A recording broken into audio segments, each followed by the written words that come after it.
আসসালামু আলাইকুম রহমতুল্লাহ বরকাতু। বিসমিল্লাহির রহমানির রহিম। আমি এম.এস. মুস্তফা, সহ সভাপতি, ইসলামী আন্দোলন বাংলাদেশ, ঢাকা মহানগর দক্ষিণ। সর্বপ্রথম ঢাকা মহানগর দক্ষিণ ইসলামী আন্দোলনের পক্ষ থেকে এবং আমার ব্যক্তিগত পক্ষ থেকে প্রিয় ঢাকাবাসীকে জানাই ঈদের শুভেচ্ছা। বিশেষ করে ঢাকা 5 আসনের সর্বস্তরের ভাই বোনকে ঈদের শুভেচ্ছা। ঈদ মুবারক। দীর্ঘ 1 মাস সিয়াম সাধনের পর ঈদুল ফিতর খুশির বার্তা নিয়ে আসছে। 1 মাস আমরা অনেক আমল করেছি, রোজা, তারাবি। আল্লাহ পাক আমাদের এই রোজা, তারাবি এবং আমলগুলা কবুল করুক।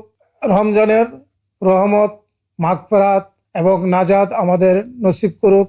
রমজানের আল্লাহ পাক আমাদেরকে যেভাবে রহমতের চাদর দিয়ে ঢেকে রেখেছেন, বাকি 11 মাসও যেন আল্লাহ পাকের এই রহমতের দৃষ্টিতে আমরা ঢাকাবাসী থাকতে পারি, সেই কামনা করি।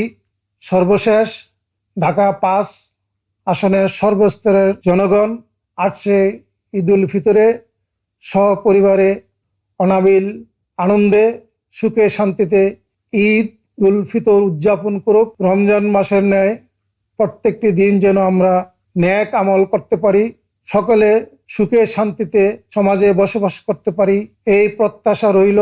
সর্বশেষ আবারও ঢাকা 5 আসন, বিশেষ করে ডেমরা, যাত্রাবাড়ি ও কদমতলীর আংশিক সকল ভাই ও বোনকে জানাই আমার অন্তরের অন্তঃস্থল থেকে ঈদের শুভেচ্ছা। ঈদ মোবারক।